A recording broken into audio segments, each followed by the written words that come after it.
민주당 대표 출신 이낙연, 국민의힘 대표 출신 이준석, 이 두 사람이 나란히 앉아 회의를 주재하는 모습. 일종의 영주권 얻기 위한 위장결혼 비슷한 것 아닙니까? 하루 정도는 고운말을 해주는 것이 통상적인 상례인데 한동훈 위원장이 가지고 있는 조급함의 표현일지. 이낙연, 이준석보다 더 낯선 건 이 둘의 조합 아닐까 싶은데요.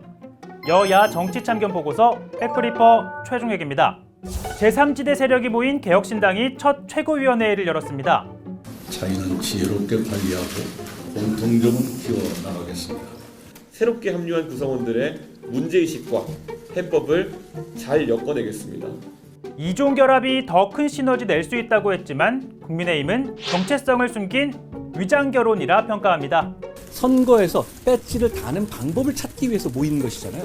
일종의 영주권 얻기 위한 위장결혼 비슷한 것 아닙니까? 생각이 다르고 생각을 같이 모을 생각이 없잖아요. 그러자 이준석 대표 이렇게 받아칩니다. 개혁신당은 위장결혼을 한 것이 아닙니다. 국공합작을 했다고 저는 표현하겠습니다. 중국의 국민당과 공산당이 일본 제국주의에 맞서기 위해 맺은 협력관계를 말하죠. 다만 2차 국공합작 이후 내전에 돌입해 승리한 공산당은 중화인민공화국을 수립했고 국민당 지도부는 대만으로 달아났죠. 그만큼 완벽한 결합 어렵다는 건데 개혁신당도 아직은 물음표가 따라다닙니다. 이준석과 류호정이 한솥밥을 먹는다? 여성가족부가 지금까지 꾸준히 예산을 받아서 활동함에도 불구하고 지난 10년간 젠더 갈등이 비약적으로 상승했다고 하는 것은 지금 형태로 계속 존재해야 되는지에 대해 가지고 좀 의문을 제기할 필요가 있다. 여가부 폐지에 대해서는 저는 반대합니다. 네. 가족, 다문화 가족이라든지 그리고 무엇보다 성폭력 피해자 지원도 여성가족부에서 하고 있거든요. 전담 부처가 있는데도 여성 문제가 잘 다뤄지지 않는 상황에서 무작정 폐지만 이야기해서는 될 일은 아니라고 생각합니다. 이처럼 여가부 폐지로 대표되는 페미니즘 이슈를 두고 사사건건 부딪혔던 두 사람. 이 불과 2달 전까지만 해도 류 전 의원은 단호했는데요. 페미니즘 노선 포기하고 이준석 신당에서 국회의원 당선되기 vs 페미니즘 노선 고수하고 정의당에서 국회의원 낙선하기. 야, 와, 질문 근데 너무 이거는 잔인하다. 후자죠. 정치인으로서 네. 나의 어떤 정치적 소신을 갖고 행위하는 게 저는 중요하다고 생각해요. 국민의힘 대표 시절 이 대표가 도입했던 공직 후보자 자격 시험을 두고도 확연한 시각차를 보였죠. 무한 경쟁, 시험 만능주의에는 저는 동의를 할 수가 없습니다. 경쟁에 가끔 미쳐있는 분 같아요. 자격 시험이라는 것과 줄 세우기 시험의 차이를 좀 아셨으면 좋겠습니다. 대한민국 운전면허 시험 보는 사람들 운전에 미쳐 있거나 시험 미쳐 있는 사람은 아닙니다. 그런데 두 사람이 한 배를 탔습니다.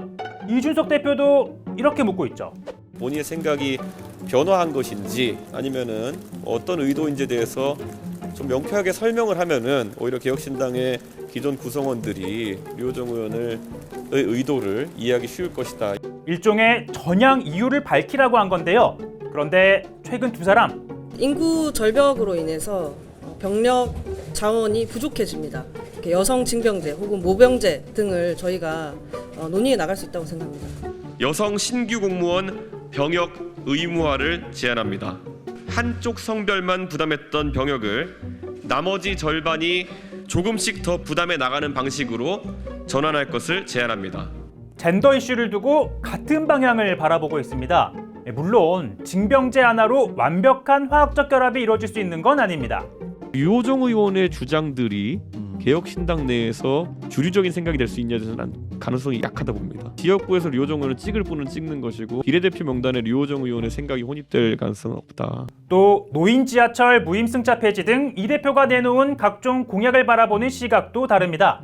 이미 내놓은 정책들은 상호 존중의 바탕에서 협의한다. 존중하고 인정하고는 다르지요. 논의 결과에 따라서는 더 좋게 만들면 되죠. 양극단의 혐오 정치를 끝내고 국민에게 새 선택지를 주겠다는 개혁신당.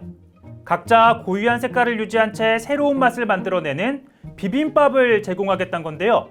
앞으로도 거대 양당에서 이탈하는 분들 속속 영입할 계획인데 이도 저도 아닌 잡탕밥이 될지는 좀 더 지켜봐야겠습니다. 그분들이 돈 봉투 돌리고 재벌한테 뒷돈 받고 룸사롱 가서 여성 동료에게 쌍욕했습니까? 갖다 댈 걸 갖다 대야지. 돈 봉투 주고 받고 룸사롱 드나들고 쌍욕 잘하는 그 기준으로 보면 윤석열 대통령과 그 한동훈 비대위원장을 포함한 정치검사 그 일당들이 정치권의 청산 대상 1순위입니다. 오는 총선을 겨냥한 국민의힘의 86 운동권 청산론에 대해 민주당은 독립운동가를 깎아내린 친일파 논리와 비슷하다고 맞대응했죠. 그러자 이렇게 뒷돈, 룸살롱, 다소 민망한 단어들이 여야 대표 정치인들 입에 오르내리고 있는데요. 국민 보기에 참 여야 정치 참견 보고서 백브리퍼 최종혁입니다. 총선 시대 정신으로 운동권 청산을 꼽은 한동훈 국민의힘 비대위원장. 그분들이 새로운 정치 세력, 좋은 정치의 등장을 꽉꽉 막고 있거든요. 학생회장 한번 해보고 뭔가 렛대를 달렸던 사람들끼리만 있는 것 아닙니까? 수십 년째 기득권으로서 혜택 받으면서 정치를 장악하고 있는 것이 대한민국에 도움이 됩니까? 386이 686이 됐어요. 그러자 홍익표 민주당 원내대표, 해방 후 독립운동가를 바라보던 친일파의 프레임과 같다고 주장합니다. 독립운동했던 사람들이 제대로 된 교육을 받았겠어요. 그러다 보니까 검찰도 일제 고등검사 그렇죠. 다 했고요. 경찰 마찬가지죠. 일제 시대 때 순사 출신들이 다들 영전했고, 네. 그다음에 그 관료들도 그렇고. 그러니까 즉 친일파들이 득세하는 그 이유로 했던 게 바로 전문 관료, 나라를 이끌어갈 사람들이라고 해서 한 것과 동일한 것 같아요. 독립운동하느라 제대로 교육받지 못했던 독립운동가는 운동권 세력, 일제에 순응하고 해방 후 요직을 차지한 친일파는 검사 출신, 이런 식으로 비유한 겁니다. 이를 두고 한동훈 위원장, 독립운동가 겸해하는 망언이라 비판했습니다. 홍익표 대표인가요? 전 이렇게 말씀드리고 싶습니다. 어느 독립운동가가 돈봉투를 돌리고 어느 독립운동가가 룸사롱에서 쌍욕을 합니까? 실명 언급하진 않았지만 송영길 전 대표, 우상호 의원 저격한 걸로 보이는데요. 홍익표 원내대표는 잘 지적했다며 이렇게 반격합니다. 룸사롱 드나들면서 스폰서 받고 한 사람들이 누굽니까? 민주화 운동했던 사람들이 룸사롱을 많이 갔습니까? 정치검찰들이 룸사롱을 많이 갔습니까? 쌍욕은 더 이상 얘기 안 하겠습니다. 윤석열 대통령의 동영상으로 그 쌍욕은 잘 드러났습니다. 그러면서 일부 잘못일 뿐이라고 선을 긋습니다. 과거 민주화 운동을 했던 일부 정치인들의 잘못을 갖고 전체 민주화 운동을 폄하하거나 그 세력 전체를 청산 대상으로 삼는 것이야말로 언어 도단입니다. 같은 논리면 민주당이 주장한 일부 스폰서 검사도 마찬가지 아닐까 싶은데요. 어찌됐든 국민의힘은 민주당 운동권은 이미 특권 세력이 됐다고 주장합니다. 피 같은 독립군의 자금을 횡령하였다라면 어떻게 해야 되겠습니까? 피고인 윤미향은 개인 계좌를 통해 정대의 활동 관련 자금을 관리하면서 어느 누구의 통제도 받지 않았고 오로지 자신만이 그 상유차를 정확히 알 수 없는 환경을 조성하였다. 이게 윤미향과 민주당 386 세력의 지난 50년, 60년, 70년 삶이었습니다. 선거 앞두고 진흙탕 싸움 벌어지기 마련이지만 누가 쌍욕 많이 했냐? 룸살롱 많이 갔냐? 이런 모습 지켜보는 국민, 눈살이 찌푸려질 수밖에 없는데요. 코끼리는 생각하지 말라고 하면 되려 코끼리만 생각나는 법이죠. 이렇게 자꾸 남의 허물 탓하다 정치인 볼 때마다 되려 쌍욕, 룸살롱만 생각나는 건 아닌지 모르겠습니다.